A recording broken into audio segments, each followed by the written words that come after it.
TCI is brought to you by Spendthrift's Malibu Moon, sire of multiple Grade 1 winner Gormley, a leading contender in this year's Belmont Stakes. Best of luck to his connections on Saturday. Welcome back to TCI, your inside track to the Triple Crown. Alongside Joel Cunningham, I'm John Siegel. Well, Joel, this is it, man. This is our Belmont pick show. We've been following these 3-year-olds for a long time. You know, coming into the Belmont, we got some disappointing news this morning with Classic Empire. He's not going to enter into the Belmont Stakes, but it's just an abscess. So he's going to be fine. He's just not going to make it in this year's Belmont. Very bittersweet day. I mean, you know, we get to finally talk about this Belmont Stakes, much anticipated final jewel, the Triple Crown. We talked about, you know, how we really enjoy this race from a pedigree standpoint, thinking that it really opens it up and is a chess match to sort of handicap. But when you have such a prohibitive favorite like that, a champion, didn't get his opportunity now as the favorite to win a Classic in a fair field.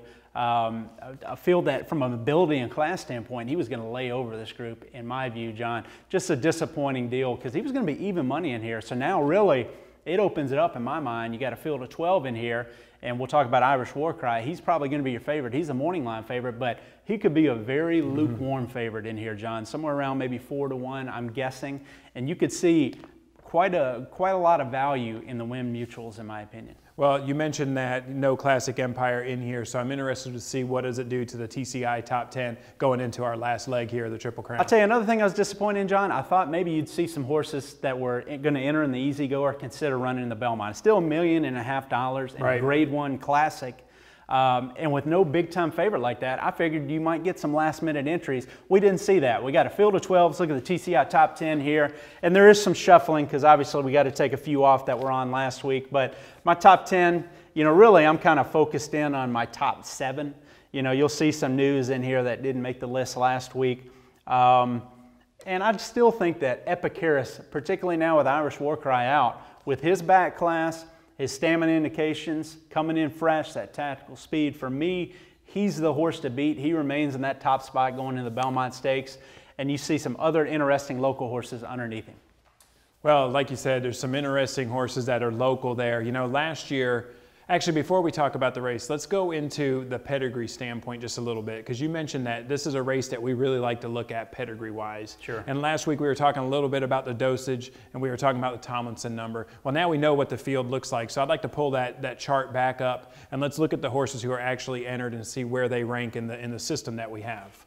Yeah, we sort of lighten the reds up here. Hopefully everybody can see this chart now. And look, if you didn't see last week's show, I encourage everybody to go back and watch that show. We kind of dig in a little further here, but just worth showing the field of 12 here and sort of how we feel that quantitatively they stack up in terms of their pedigrees, their ability on paper to get a 1.5 miles. Now, you got to match that with their style. You know, certainly the way they're coming in the race, all that stuff matters, John, but I do think this is a pedigree race, and I think that's proven to be the case. So the two that grade out for us, 1-2 on our list. You know, I really believe Epicurus and Twisted Tom, from a pedigree standpoint, have an advantage over their rivals in this race at this sort of trip, John.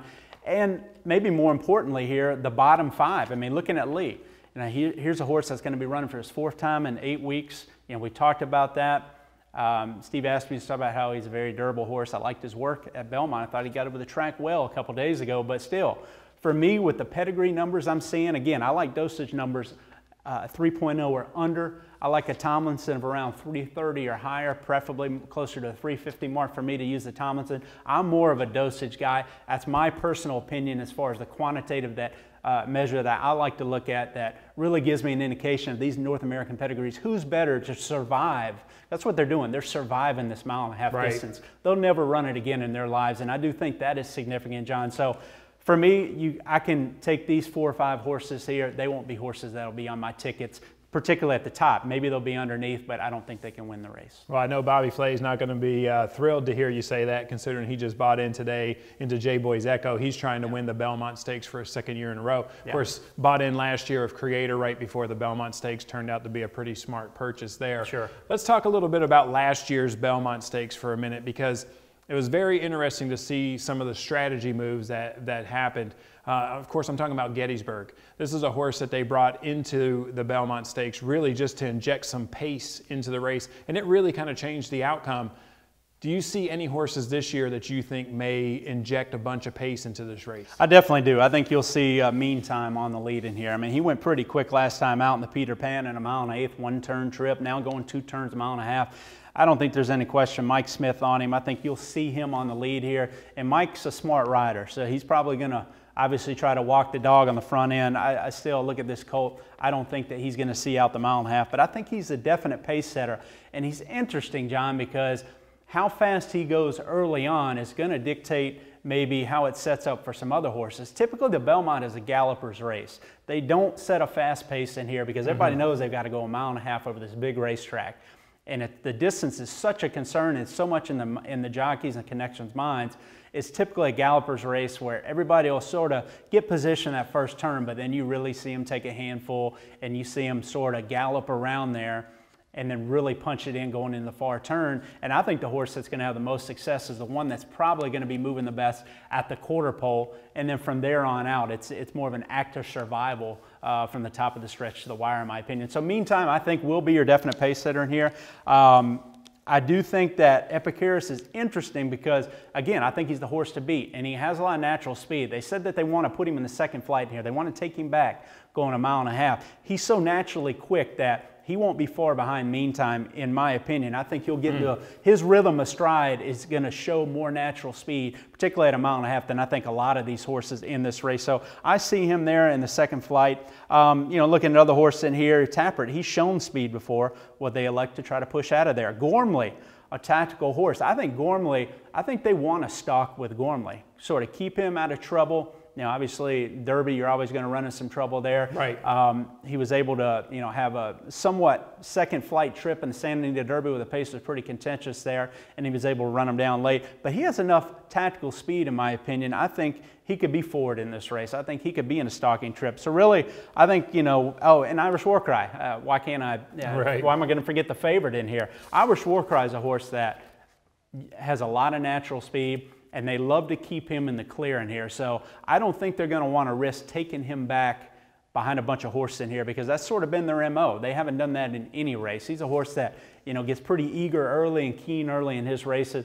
He likes to be in the clear. That's the way he's raced. I think you're going to see Rajiv push out of there too. I actually think he could probably be stalking Meantime in the clear, and I expect Epicurus, maybe Gormley, to be right behind them stalking. All right, well, let's take me to the top of the stretch then and tell me, you know, how do you see the Belmont playing out, and who do you think is going to win this year's Belmont Stakes?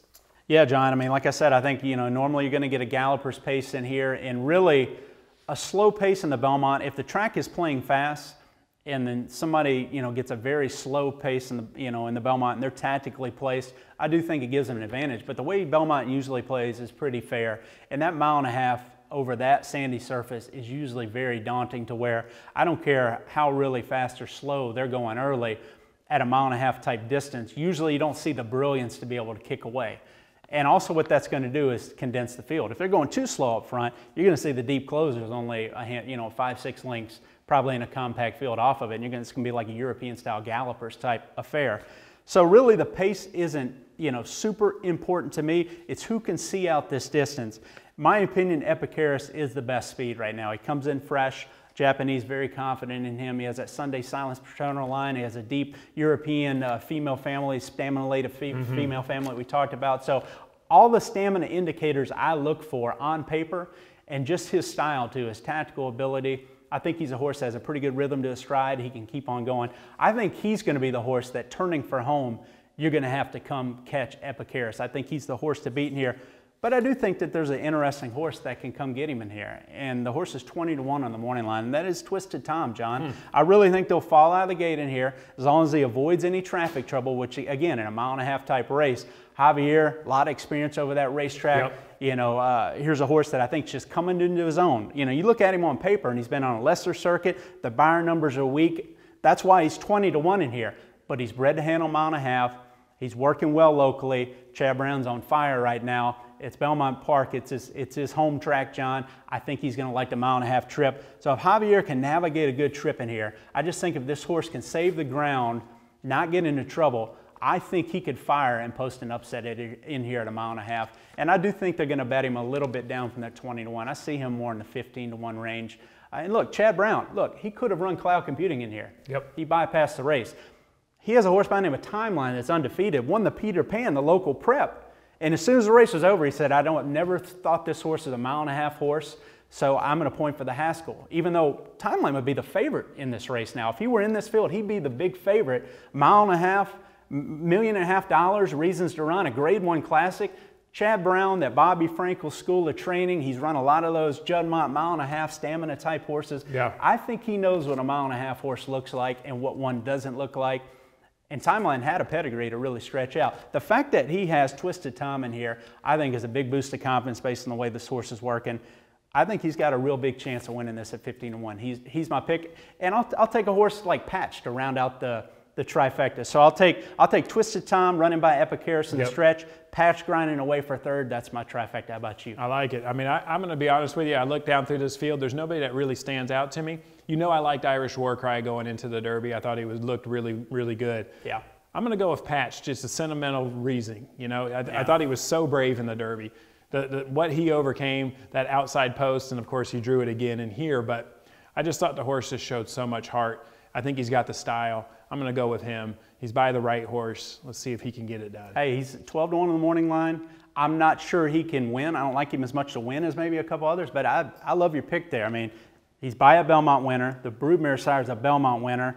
And then, you know, Unbridled's the second damn sire. So it's that Jim Taffel, Calumet female family.